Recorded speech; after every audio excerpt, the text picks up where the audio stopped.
I heard about the conference in two ways. First was there's a very good friend of mine called Avinash Raghava, who's at NASSCOM, and he actually mentioned that if I want to be able to meet some very smart people who have a lot of experience in entrepreneurship, I should definitely connect at this conference.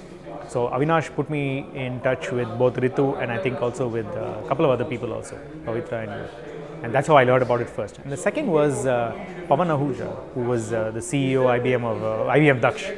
He actually also talked about it somewhere. I think it was either on Facebook or on LinkedIn or some other place. And I said, hey, I should check out this conference. So I got to know about it online, and I also got to know about it through a friend who dropped me an email and let me know about Franchise India.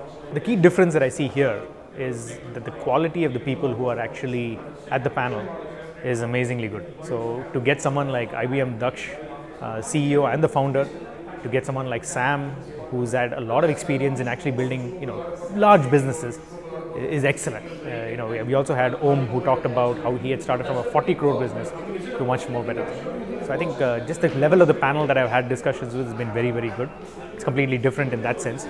Most of the conferences, when I attend entrepreneurial conferences, they tend to be people that are getting started in their venture, doing a little less than a crore or 2 crores. Whereas here I'm seeing a lot of people who want to be able to grow their business, having done about 5 to 10 crores. So that's amazing, and also the energy is excellent in this place so far. I think every entrepreneurial strategy is a little bit different. Every person has different needs, if you will. My primary intention was never to sell the company. That's not how I started the company. I said, okay, let me start a company, and it was a fun idea at that point of time, and I wanted to be able to grow the business more than anything else. And when there came a point in time when they said, hey, this is an opportunity for you to be able to sell this and make it a part of a bigger entity, and the terms were right, so I said, okay, it makes a lot of sense. When you see a baby grow, when you have a baby, like an entrepreneurial venture is very similar to a baby in some sense. It's your baby, you want to see it grow, and at some point in time the baby is going to say, all right, I want to go and do bigger and better things.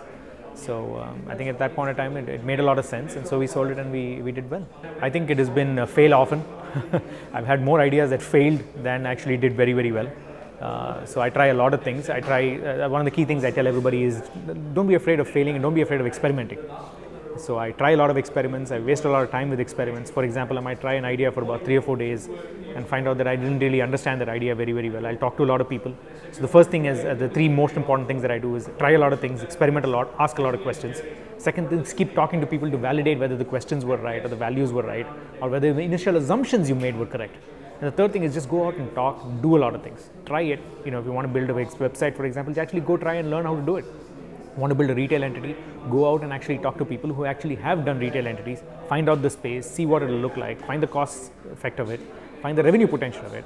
So go out and do it. So those have been the 3. First is ask the right questions. Second portion is validate it on an ongoing basis. And the third portion actually going out and executing, as people call it.